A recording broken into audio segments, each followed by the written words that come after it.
de donner la possibilité aux gens qui habitent au centre-ville de circuler facilement. Ça permet justement de permettre aux personnes qui ne peuvent pas se priver de leur voiture de pouvoir avoir une circulation fluide dans le temps. Moi, je prends un exemple, j'ai qu'une seule voiture, j'utilise une fois par semaine pour faire les courses. Le reste, je ne circule exclusivement qu'à vélo. Alors, ça paraît surprenant, mais depuis le mois de mars, j'ai fait 2500 km à vélo. Je fais des économies d'essence qui représentent à peu près entre 1, voire 2, voire 3 pleins par mois, parce que j'arrive d'avoir à faire des pleins une fois tous les mois, et voire tous les 2 mois. Et je me dis que si par exemple il y avait 200 personnes qui agissaient, parce qu'en général on ne fait pas plus de 5 km en vélo pour aller travailler et autres. Si vous avez des personnes qui agissent, alors je ne m'adresse pas aux gens en disant qu'ils sont dogmatiques, prenez un vélo, pas du tout. Je m'adresse aux gens qui pourraient prendre un vélo mais qui ne le font pas. C'est-à-dire je ne m'adresse pas aux gens qui ont 3 enfants, 5 packs d'eau à transporter, mais ce que je veux dire, c'est au quotidien, quand on regarde les choses, si demain on a en effet 200 personnes qui n'utilisent pas la voiture pour faire 5 km, qui utilisent leur vélo, un vélo ou un moyen de transport en public, en commun, parce que c'est aussi de la voiture, ils gagnent du temps, ils gagnent de l'essence, ils gagnent de l'énergie, ils gagnent tout un tas de choses, et vous retirez peut-être 200 véhicules jour en ville, qui permet de redonner une certaine fluidité au transport pour les gens qui ne peuvent pas faire autrement parce qu'ils habitent à l'extérieur d'Amiens. Et puis aux personnes qui ne peuvent pas faire autrement parce qu'ils ont des problèmes de santé, parce qu'ils ont 5 enfants, et ça en l'occurrence, au quotidien, moi je le vois, ça se fonctionne très bien, et dans les calculs en plus qui est assez intéressant, je vais le faire après, on peut tout à fait prendre en partie, pour 50%, le prix du billet de train, de bus par l'entreprise, puisque l'entreprise permet justement de prendre en charge 50% du titre de transport, et ça fonctionne aussi pour les locations de vélos. Donc c'est vrai que quand on regarde, ça fait baisser très fortement le coût, et quand on regarde aujourd'hui le pouvoir d'achat, personne n'est capable de dire, est-ce que vous êtes capable d'augmenter votre revenu tout au moins, baisser vos charges de 150 ou 200 euros par mois. Moi je suis capable de dire que c'est faisable. Est-ce que vous connaissez le tarif mensuel d'une voiture?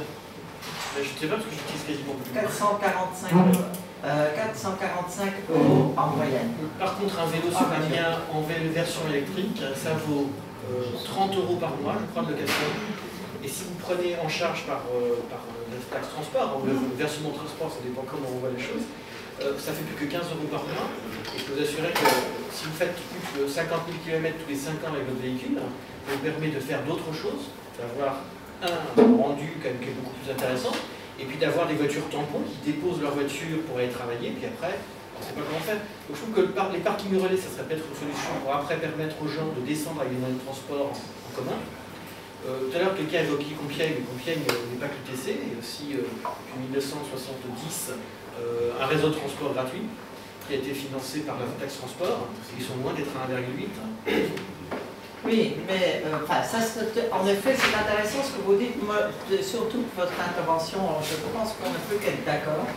D'ailleurs, à tel point qu'à l'époque où on a eu le vélo en libre-service à Amiens, après le vélo en location, on appelait ça le transport public individuel à côté du transport public collectif qui est le bus. Voilà, mais en effet, ça a la même vocation. Compiègne, la gratuité, on n'en a pas parlé ce soir parce que c'est souvent aussi avancé comme solution pour augmenter l'utilisation des bus. Compiègne, ça n'a pas bougé, la fréquentation des bus.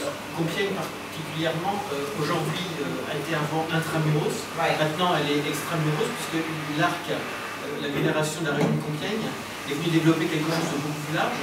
Et Compiègne, en relation avec, ça s'appelle l'étude, peu importe comment ça s'appelle, les transports urbains compiègnois ont été développés à avoir dimension extra-communautaire, avec d'autres villes. Et puis ensuite, vous avez aussi le projet Piver, qui fait qu'aujourd'hui, il ne roule pas de carburant, autre que diester et autres. Et la solution d'électrique, ça pose aussi un souci. Je donne un chiffre parce que souvent c'est une chose qu'il faut savoir. En France, il y a 22 centrales nucléaires. Si je prends 30 millions de véhicules jour, enfin il y a 30 millions de véhicules en France. Si vous mettez 30 millions de véhicules demain à l'électricité, il faut 22 centrales nucléaires. Donc la question, c'est pas de tout l'électrique, c'est simplement de passer à des solutions qui sont transitoires. Et en effet, il est nécessaire de permettre aux gens. En France, on a très facilement, souvent, la facilité de dire écoutez, c'est très simple, si vous n'avez pas les moyens de le faire, vous êtes obligé. Alors que là, il faudrait faire une transition en disant vous avez le choix, et celui qui a le choix d'habiter en centre-ville, parce qu'il y a peut-être un avantage, doit aussi avoir la capacité de dire, bah, après moi je vais utiliser les moyens de transport en commun. Je fais un test, après je m'arrête. La Haute-Longo, 1 heure en voiture, à 17h le vendredi soir. En bus, 35 à 40 minutes en bus et 20 minutes à vélo. Je ne me suis pas déguisé ce soir pour arriver, je suis habillé habituellement. Non mais je suis ravie de votre intervention, c'est bien, mais on a eu un quartier débat il y a 2 ans sur le vélo, et voilà, on souscrit parfaitement à vos conclusions, mais en effet le vélo n'est pas accessible à tous, et ce qui nous semblait surtout intéressant à Belfort, c'est qu'il y avait un choix, il y avait une possibilité, parce que comme vous le disiez très bien, il y a des gens qui ne peuvent pas faire autrement de se déplacer en voiture. Il faut leur donner l'occasion de le faire, de venir partout. Enfin, pour moi, la mobilité pour tous est le premier motif, le premier objectif qu'on doit atteindre. Et dans cet objectif-là, il y a en effet ne pas contraindre celui qui veut venir ou qui ne peut pas faire autrement en voiture, mais lui donner d'autres solutions s'il le peut et s'il le veut. Et comme ça, en offrant un large choix économiquement responsable et économiquement intéressant pour le client, enfin l'usager, là, je crois qu'on ne peut ici qu'être d'accord avec cette solution.